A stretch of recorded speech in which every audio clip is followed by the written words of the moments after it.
When you read Isaiah chapter 55, verse 9, it tells us that the same way that the heavens are higher than the earth, so are the ways of God higher than our ways.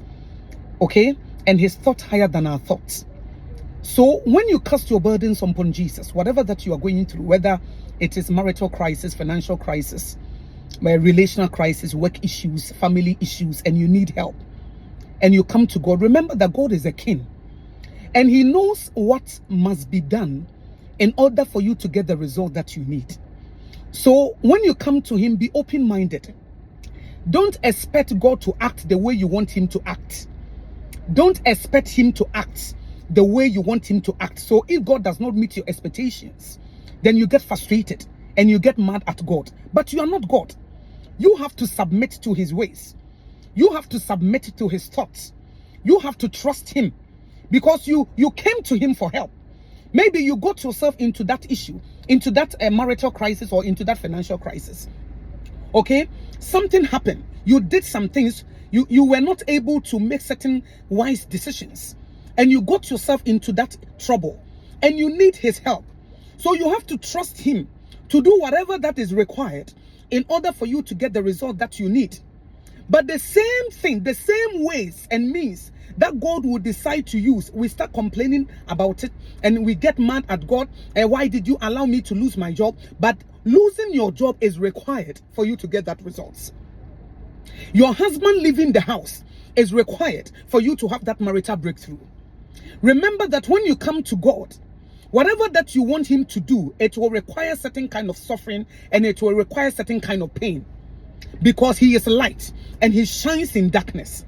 So light, you cannot experience light when there is no darkness. You can only experience light when darkness is there. So the ways of God, the means of God is not what you expect. It's not what you think. His ways are not your ways. His thoughts are not your thoughts. So be open-minded. Don't put God in your box. You told him to give you financial breakthrough. And God is saying that you have to give. And now you are complaining, why must I give? You are not God. You have to submit to him. You have to submit your expectations, your ways to his ways, your thought to his thoughts. You cannot be God for God to be God. You have to submit. You have to subject your ways, your expectations to his ways. So my point is, when we come to God, whatever that we are going through, whether it is marital challenges, financial challenges, and then we need his help, and then God starts working. He starts releasing some stuff, allowing things to happen. Maybe a side chick is destroying your home. And you came to God and said, Lord, somebody is trying to destroy my home. God said, okay, I know what must be done in order for you to get the result that you need. In order for your husband to love you the way Christ loved the church. But you don't know. I am God. I know what happened in the realm of the spirit for your husband to behave that way, for your wife to behave that way, for you to get into that financial crisis. And I am the Alpha and Omega. So I know what must be done, what is required, what you have to go through, the modus operandi for you to get the results. And one way of you maybe getting that result is for you to lose your job. One way is for your husband to leave the house or for your wife to leave the house. One way for you to get that result is for you to be betrayed and be disappointed. For you to go through certain kind of, some things in order for that result to come. But trust me, you will get the results. So number one, when you come to God with your challenges, and number one, allow him to be God. Don't expect God to submit his thought, to submit his ways to your ways, to submit his thought to your thoughts. You have to submit your ways to his ways. You have to submit your thoughts to his thoughts. You have to submit your expectation to his expectations. And the process, you have to allow and subject yourself and submit yourself to his ways, to his modus operandi. One must be God, and one must listen, and one must trust. And you have to trust because you are not God. You don't know the end from the beginning. You are not Alpha and Omega. You don't know what is required. You don't know the processes that you need to go through to get the results. So number one, when you come to God, submit your expectations, your ways, your processes to his ways. And then number two, tell God that, Lord, help me to trust you. Help me to trust you. Help me to trust your process. Because your process may not make sense. Your process may require some suffering and some pain. But please help me to trust you in this difficult season. Because as I said, light can shine through darkness, and darkness will disappear. The light shines in darkness, and darkness comprehend it not. So God will come to you, and sometimes, number 3, it will require some pain and some suffering. It will require some pain and some suffering, because you told the Lord to help you in your marriage. Now your husband is more attached to his side chick more than he's attached to you. Your husband is more attached to his mother more than he's attached to you. But they are all part of the process. They are all part of the process. He is God, you are not. So you have to learn to trust him. You tell God to help you to have some financial breakthrough, but God is telling you to give.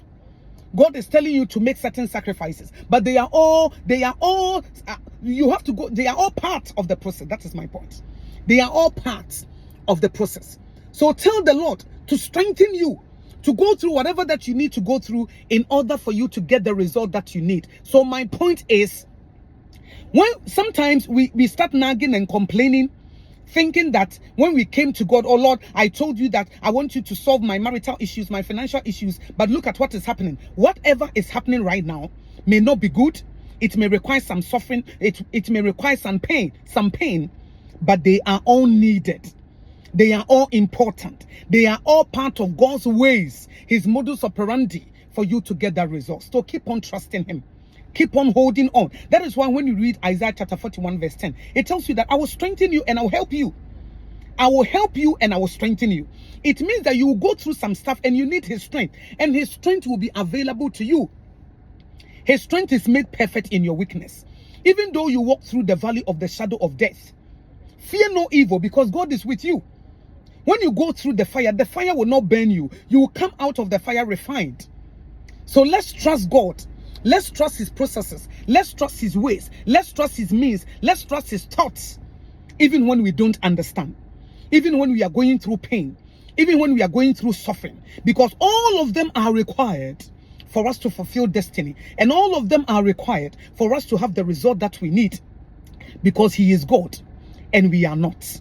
Keep on trusting him. I know it is not easy because I have gone through some stuff. Some disappointments, some betrayals. But when I look back, I thank God for all those seasons, because they were all important. They were all the ways of God, the means of God for me to get the results that I need. So my point is, when you come to the King of Kings and the Lord of Lords, the Alpha and Omega, the one who knows the end from the beginning, he knows why you are where you are right now. He knows what was done in the realm of the spirit for you to get yourself into that trouble. And he is the only one who knows what is required, the processes, where he has to reverse some stuff, and he knows what you need to go through in order for you to get the result that you need. And normally it requires pain, it requires suffering, it requires betrayals, disappointments. But remember this, at the end of the day, you are fighting from victory. When it comes to God, his enemies cannot triumph over him. Victory is assured, no matter how long it takes.